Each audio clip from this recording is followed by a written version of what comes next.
Onde que vai estar a barreira para proteger o Lula? Da mesma forma que nós tivemos um judiciário, e entre aspas, um grande órgão do judiciário atacando um presidente, agora ele vai estar protegendo o outro presidente. Ainda mais que eles descobriram que eles podem, eu não diria desrespeitar a Constituição, mas fazer interpretações poéticas da Constituição. Interpretações poéticas. Interpretações poéticas, ele vai lá, fala. É isso, eles viraram poetas, eles não viraram juristas. Né? São poetas, tem que fazer interpretações poéticas da Constituição brasileira. Então eles podem fazer o que quiser. Aí é que está o ponto. Agora, por que eu disse que essa é a jogada que pode permitir que o Bolsonaro alavanque? Porque o quadro posto aí vai lidar com a realidade da política no Brasil e do político em si. Ora, a primeira preocupação de um político que entra e consegue alcançar um cargo nesse sistema, que é o pior sistema político que poderia ter sido imaginado na Constituição de 88, foi isso que foi criado aí, que é o tal de presidencialismo de coalizão. A primeira preocupação deles é como eu vou sobreviver a isto aqui. Eles não estão preocupados com projetos de lei. Eu estou falando principalmente daqueles que são mais fisiológicos. Então vai ser muito fácil agora o Bolsonaro fazer reuniões, fazer negociações e falar para toda essa galera dizendo assim, se eu for eleito, nós vamos conseguir fazer reformas e vocês terão os seus quinhões adequados dentro da lei. É mais fácil. Por quê? Porque o Lula, nesse momento, ele vai ter que negociar com o Deep State. Ele vai ter que negociar, não é com aqueles indivíduos que querem as transformações da realidade. Ele vai ter que negociar com aqueles, olha que coisa curiosa, os conservadores do mal, que querem conservar a estrutura. É com esse que ele vai negociar. E isso vai ficar transparente se, para cada ação, o Bolsonaro estrategicamente colocar luz. Aí explica a tropa de juristas. Na hora que ele colocar a luz, muito provavelmente, alguns veículos vão tentar deformar aquilo que está ocorrendo. Não vão colocar os fatos integralmente. Aí, com uma tropa de juristas... Vai começar tudo de novo. As pesquisas... Começa tudo de novo. Exato. Aí é por isso que ele precisa. Que o Bolsonaro tem estratégia, é estrategista suficiente para dar a volta nisso? Eu vou te dizer o seguinte, o Bolsonaro ele já foi menos estratégico. Hoje já dá para ver até a maneira como ele se expressa. Nesse momento ele fez um discurso tranquilo, ele não fez um discurso de arroubos. Ele já se posicionou dizendo, agora vamos pensar quais são os pontos fracos, porque são só 5 milhões de votos. Esses 5 milhões de votos podem ser garantidos pelo quê? Tentar convencer 6 milhões de pessoas das 30 que devem votar, porque parte desses não votaram não é porque são descrentes do sistema, é porque encheram a paciência nas filas. Ah, não, mas o nosso processo transcorreu de uma maneira muito tranquila, conversa fiada. Foi de propósito essa história da biometria? Leda, eu vou te falar... Por exemplo, onde eu fui votar, a menina foi muito paciente comigo. A mesária era uma moça muito jovem, cheia de piercing e tal. Eu não tenho digital. Então, a gente fez 4... Ela falou que a lei manda ela fazer 4 testes, 4 tentativas. Ela fez as 4 tentativas pacientemente. Eu expliquei para ela desde o início. Eu não tenho digital, o Itaú já sabe disso, por exemplo. Então, meu saque no caixa eletrônico é muito limitado. Porque não é por digital, é por senha e eles limitam o valor. Eu não tenho como ter digital, né? Não posso recuperar. E é uma coisa que não dá para fazer uma plástica, né, no dedo e ter uma digital.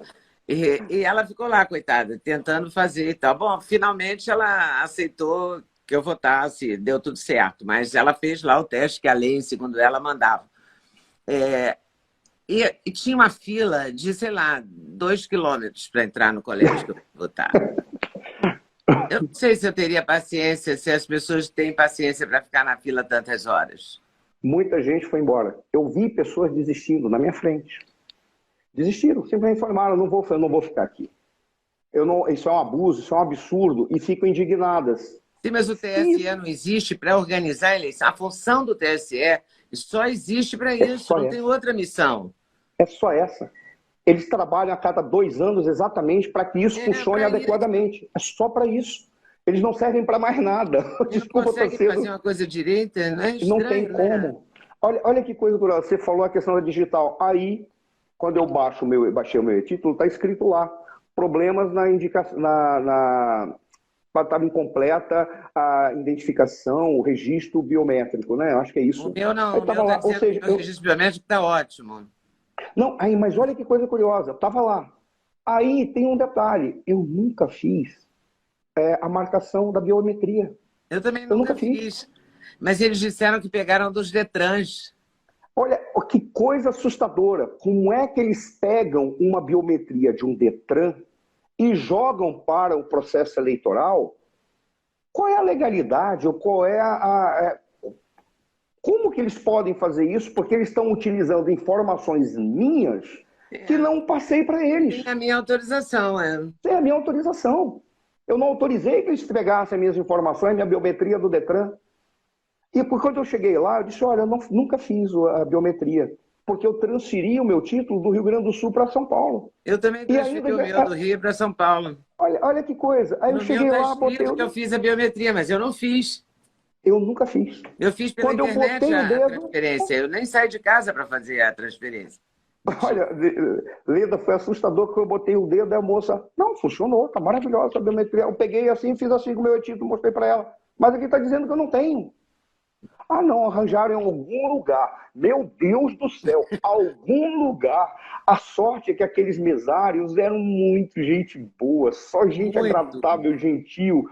Mas até eles riram, arranjaram de algum lugar, que interessa que só está identificado. Aí vem mais um detalhe. Eu fui votar. Eu fiz até essa brincadeira na Jovem Pan, é uma brincadeira assim triste, mas eu falei, eu apertei. Não preciso dizer em quem eu votei, eu acho que é desnecessário e não convém, mas eu E deu votei lá. certo? Eu tive que apertar o confirma 3, 4 vezes. Ah, é? Quando eu apertava e batia o confirma, nada. Aí eu batia de novo. Foi a brincadeira que eu fiz. Quando chegou, por exemplo, na questão da presidência da República, eu tive que bater 4 vezes o confirma. Aí foi a brincadeira que eu fiz. Eu disse, parece que a urna olhou para mim. Tem certeza que é nele? Aí eu, sim, apertei de novo. Ela, veja bem, hein? Eu acho que o senhor está enganado. Eu disse, não, é este mesmo, apertei de novo. Ela disse, não faça isso. Confirme novamente, porque eu acho que o senhor está enganado. Eu disse, não, é esse mesmo, apertei 4 vezes para dar o Que confirma na loucura. presidência da República. Eu não Nossa, estou dizendo que tem manipulação. Eu não posso afirmar isso e nem teria prova, porque não interessa aquilo que você sabe, aquilo que você pode provar. Mas é angustiante e é muito estranho. É muito estranho que isso ocorra. E aí vem dizer que nós transcorremos nosso processo eleitoral com a maior tranquilidade. Não foi tranquilo, porque está tudo errado, foi tudo mal feito. Tem um outro dado. Na sessão em que eu fui votar, por exemplo, lotou. Aí qual foi a explicação que o mesário deu? Ele falou assim, não o mesário, a pessoa que estava lá organizando, ele falou, não, é que havia uma escola que fechou a sessão lá e foi jogada para cá e sobrecarregou. Aí eu disse, espera aí, jogaram para cá? Eu me lembrei. Não quero fazer propaganda de livro meu, não. Eu escrevi um livro que o título dele é Como Destruir um País, uma aventura socialista na Venezuela. O Mourão foi o prefaciador, a Belândria, que é a embaixadora, fez a contracapa, o Marcel Van Hatten fez a orelha. O que tem nesse livro? Tem uma parte ali em que eu explico uma das jogadas que o Hugo Chávez fez. Ele fez um mapeamento do comportamento eleitoral, e na Venezuela são 5 poderes, é o poder executivo, o legislativo, o judiciário, o poder cidadão e o poder eleitoral, que são 5 membros indicados pelo executivo e aprovados no Congresso, que o Congresso, a Assembleia Bolivariana, era tomada pelos chavistas. Perfeito, aprovou aquelas pessoas que estavam lá.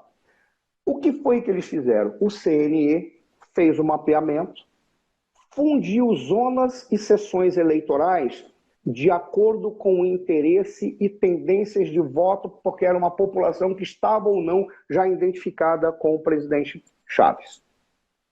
Aquelas sessões em que você tinha maioria para a oposição foi fragmentada, porque também havia zonas eleitorais e regiões da Venezuela que tinham um sistema de que quem ganha leva tudo, e não proporcional. Tudo foi feito uma reengenharia para garantir o sucesso ou não, e dentro da estratégia deles estava também colocar muita gente em determinadas sessões em que era proporcional, o número de votos ia ser proporcional e os escolhidos também proporcionalmente aos votos que estavam lá. Para quê? Para que acontecessem desistências. As pessoas iam lá, sobrecarregado, muitas horas, fechou, não entrou. Se fechou, não entrou, acabou, não vota. Ou então, eu não vou votar, enchi a paciência. Como é que eles souberam disso? No momento em que eles estavam reorganizando as eleições, foi usada uma outra técnica.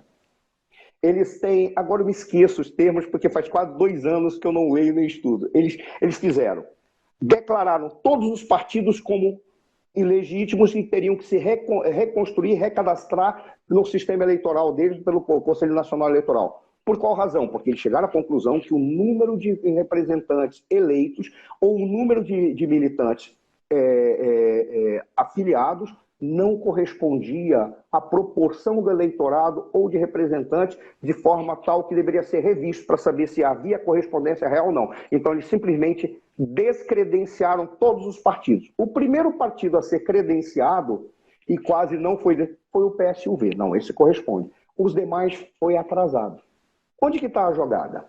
Eles colocaram postos para recredenciamento partidário e para militância e fazer a sua filiação. Na frente, do outro lado da rua, ou próximo, eles criaram uns postos, que eram os postos em que fazia a revalidação de uma coisa que eles chamavam de carnê da pátria. O que era o carnê da pátria? Era a carteira por onde os pobres recebiam o Bolsa Família deles. Aí o pessoal do carnê da pátria ficava olhando para as pessoas que iam nos postos de recadastramento dos filiados dos partidos. Gostou do corte que você acabou de ver? Vale a pena conferir com certeza, né? Então vai conferir muitos outros cortes no canal de cortes Leda Nagli. É claro que a entrevista completa você vai conferir no YouTube Leda Nagli, canal Leda Nagli do YouTube, você não pode perder de jeito nenhum. Valeu, tô te esperando, hein? Vem nessa!